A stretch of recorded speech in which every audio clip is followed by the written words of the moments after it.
Welcome to Sparking Dark's Life Coaching, Session 2, Address It or Accept It. There comes a moment in every life when silence grows too heavy to carry.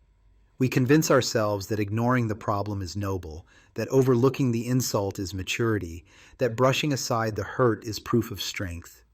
Yet silence, though it feels safe in the moment, can become the loudest surrender of all. Each time we allow what is unacceptable to slip by unchallenged, we carve out space for it to remain. What we permit, we promote. What we do not address, we inevitably accept. This principle is not complicated, yet its truth echoes everywhere. In our homes, our workplaces, our friendships, our own hearts. It lives in the way a friend repeatedly borrows but never returns, because we never ask for our things back. It shows up in the colleague who cuts us off in every meeting, because we never raise our hand and insist on finishing our thought. It lingers in the sharp joke from a family member, cloaked as humor but heavy as a stone, because we laughed instead of saying, "That hurt." Every unspoken word is a seed of acceptance, and what we accept grows into the reality we must live with. I did not learn this lesson in a textbook or hear it polished on a stage. I learned it in the trenches of my own life, when my silence stretched on for years in the face of disrespect I should have named for what it was. Long ago, I worked under a manager whose presence was like a storm cloud that never cleared. He was sharp with sarcasm, quick with temper, relentless with jokes that were not jokes at all. His humor sliced deep, turning professional space into a stage for cruelty, and I, thinking myself strong, responded with laughter. I smiled when I wanted to wince. I chuckled when I wanted to push back. I told myself that letting it roll off proved I could handle it, that not reacting showed resilience. But what I was really showing was permission. Endurance is not always strength. Sometimes endurance is erosion. Silence can feel like a shield, but in truth, it often betrays us, because what we do not resist, we silently endorse. Every time I laughed, I told him with my inaction, "This is permissible." Every time I stayed quiet, I handed him a blank check to continue. I thought I was rising above. In truth, I was sinking beneath. And then came the day when the storm finally broke. His anger boiled over like a kettle left on too long, steam scalding everything in reach. He shouted at me, full voice, eyes burning, finger jabbing inches from my face.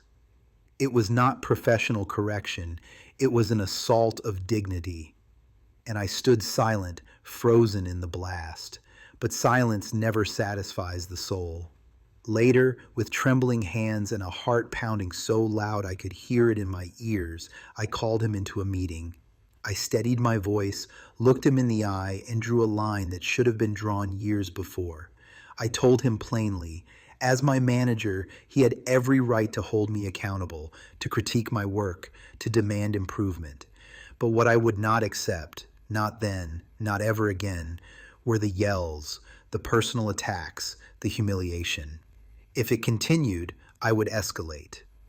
Bullies test boundaries the way rivers test the banks. And sure enough, he tested mine. He raised his voice another time. But this time I was ready. I documented every detail. I carried my notes into human resources. I followed through on my word. And just like that, the yelling stopped. Not because he had transformed into kindness, but because I had transformed into courage. That day, I learned something essential. Hope is not a strategy. For years, I had hoped he would change, hoped the storm would clear, hoped my silence would somehow command respect. But hope without action is only another form of acceptance. Hope can soothe us like a lullaby, but it can also lull us into staying too long in places we do not belong. Hope is the spark, but action is the flame. It is only when hope is married to courage, only when we water its seed with the living act of resolve, that change begins to grow. This truth does not stop at the workplace. It lives in the quiet corners of our personal lives too, in the spaces where we endure what should never be endured. I have known men and women bound in relationships that stripped them of their worth, partners who chipped away at confidence, who bruised with words, with neglect, sometimes even with hands. From the outside, it is tempting to ask, why don't they leave? Why do they stay? But from the inside, choice is not always visible. Chains are forged not only of fear but of shame, of guilt, of the illusion of obligation.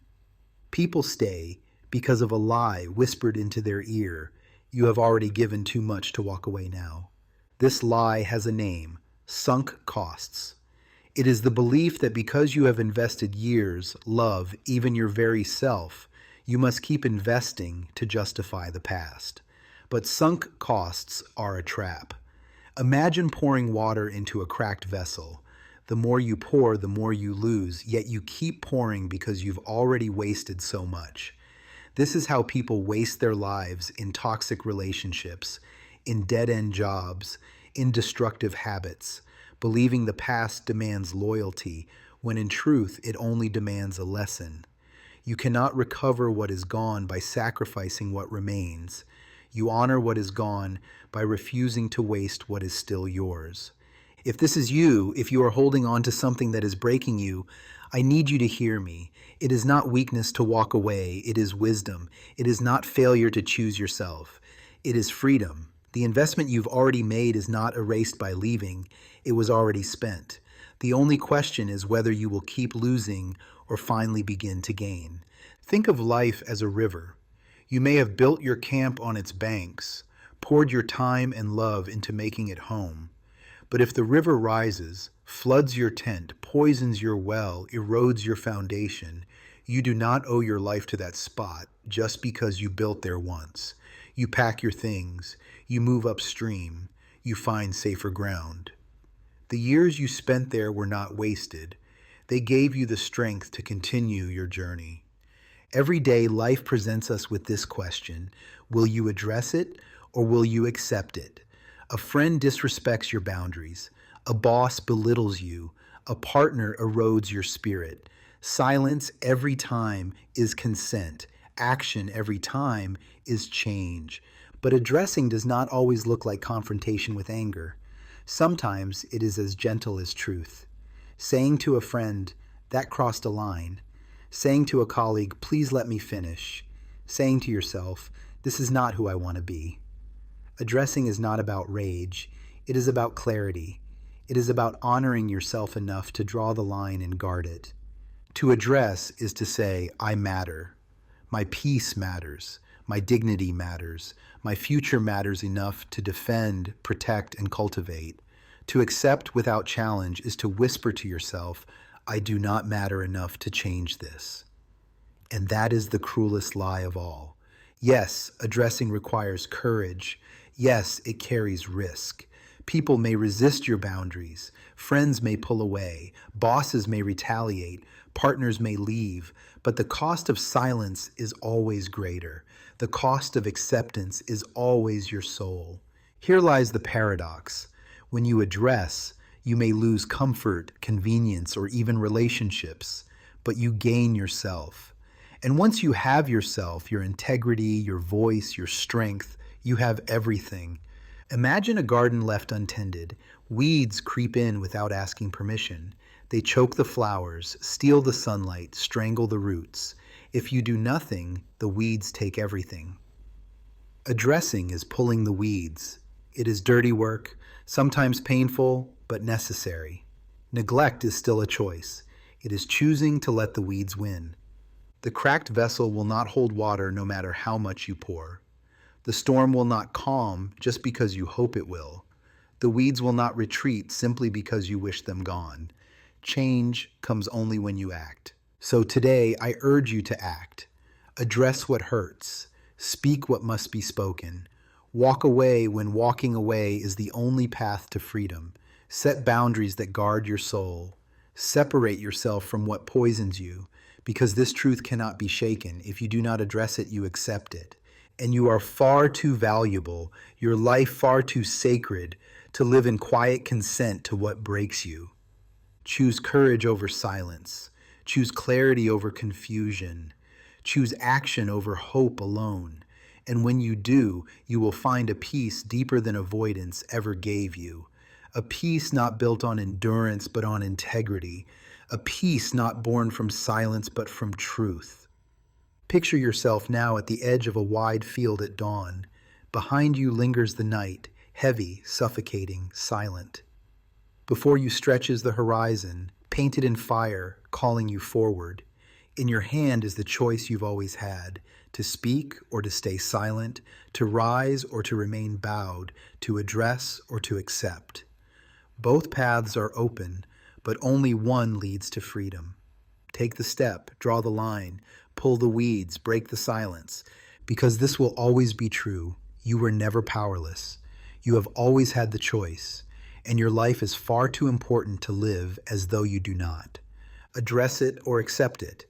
Only one of those choices will set you free.